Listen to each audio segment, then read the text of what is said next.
Assalamualaikum warahmatullahi wabarakatuh. Kami mahasiswa dari Universitas Palangkaraya, Fakultas Ekonomi dan Bisnis, jurusan Akuntansi, kelompok 8.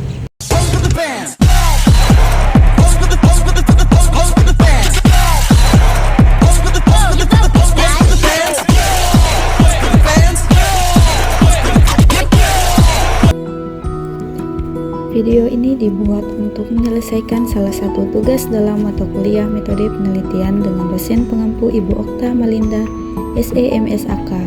Kami dari kelompok 8 terdiri dari 5 anggota kelompok yang masing-masing bekerjasama dalam memenuhi tugas yang berjudul mengeksplorasi persepsi karyawan PT Pertamina terhadap praktik korupsi dalam pengelolaan keuangan.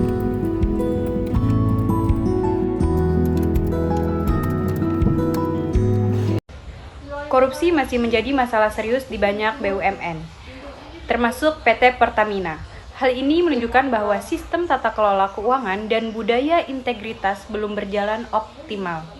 Kasus penyimpangan yang pernah terjadi menggambarkan adanya celah dalam kontrol internal dan pengawasan. Karena itu, persepsi karyawan sebagai pelaku dan sistem organisasi sangat penting untuk menilai apakah mereka menyadari dan menolak praktik korupsi atau justru menoleransinya. Tujuan akhirnya adalah untuk memperbaiki budaya integritas dan meningkatkan akuntabilitas perusahaan.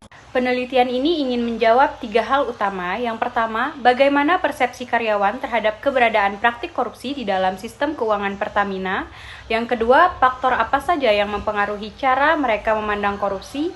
Dan yang ketiga, apakah persepsi tersebut menggambarkan efektivitas penerapan transparansi dan akuntabilitas. Masalah tersebut, tujuan penelitian ini adalah mengetahui tingkat persepsi karyawan mengenai korupsi, menganalisis penyebab perbedaan persepsi, dan menghubungkan persepsi tersebut dengan penerapan good corporate governance di Pertamina. Ada 2 manfaat penelitian. Yang pertama itu ada manfaat teoritis dan manfaat praktis. Manfaat teoritis ini memberikan kontribusi akademik terhadap pengembangan literatur, etika bisnis dan manajemen keuangan publik melalui pemahaman empiris mengenai persepsi karyawan BUMN terhadap praktik korupsi. Hasil penelitian ini diharapkan memperkaya teori persepsi organisasi, teori perilaku etis, serta konsep integritas korporasi pada konteks perusahaan milik negara.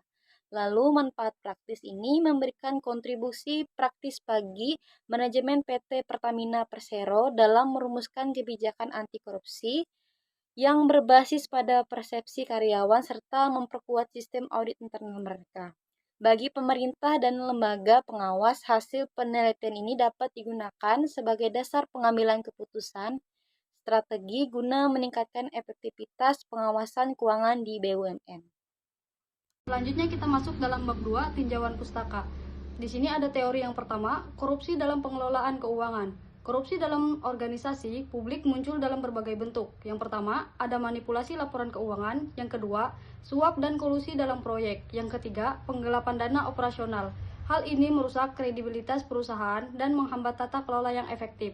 Selanjutnya kita masuk ke dalam teori-teori yang relevan. Teori yang pertama, ada teori of planet behavior, yaitu tindakan yang ditentukan oleh sikap dan norma.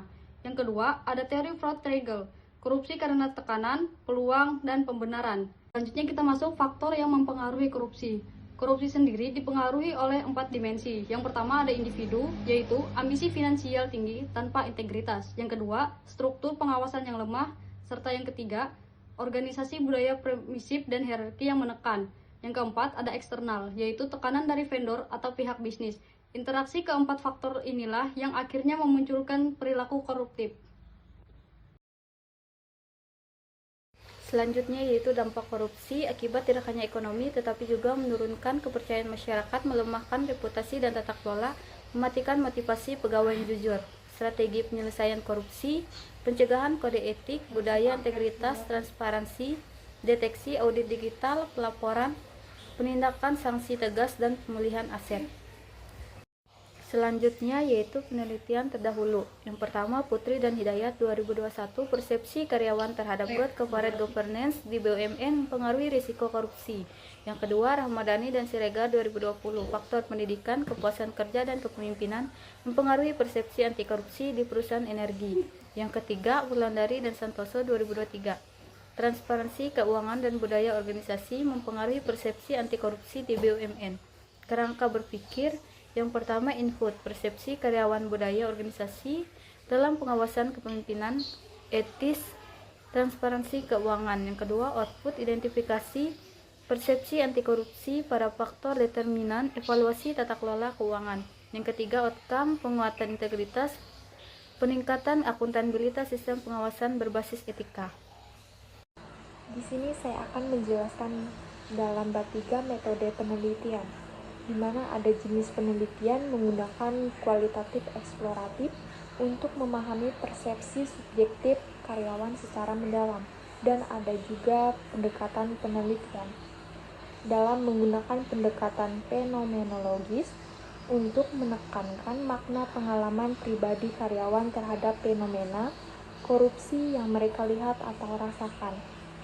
Di sini juga ada 4 teknik pengumpulan data. Yang pertama, wawancara mendalam dengan informan kunci. Yang kedua, observasi dalam lingkungan kerja. Yang ketiga, analisis dokumen, audit internal, dan kebijakan keuangan. Dan yang terakhir, validasi diperkuat dengan triangulasi data. Dan ada juga instrumen penelitian, di mana peneliti sebagai instrumen utama dibantu pedoman wawancara untuk memastikan informasi konsisten dan fokus. Dan di sini juga ada 4 teknik analisis data dalam model Miles and Huberman. Dan yang pertama ada reduksi data, di mana reduksi data adalah proses mengubah data mentah yang besar dan kompleks menjadi bentuk yang lebih sederhana, fokus, dan mudah dikelola. Tujuannya adalah menghilangkan elemen yang tidak relevan sambil mempertahankan esensi penting untuk analisis lebih lanjut. Dan yang kedua, penyajian data. Dalam penyajian data ini melibatkan pengorganisasian data yang telah direduksi ke dalam format visual atau terstruktur yang memudahkan pemahaman dan analisis. Dan ini bukan sekedar presentasi akhir, melainkan alat untuk melihat pola dan hubungan selama proses penelitian. Dan yang keempat, penarikan kesimpulan, di mana penarikan kesimpulan ini adalah tahap di mana peneliti menarik makna dari data yang telah direduksi dan disajikan, kemudian memverifikasi kesimpulan tersebut untuk memastikan validitasnya. Ini melibatkan interpretasi dan generalisasi berdasarkan bukti. Dan yang terakhir, disertai verifikasi ke informan atau member checking atau pemeriksaan anggota untuk menjaga keakurasian hasil. Thank you everyone! Thank you Elmore! Boom!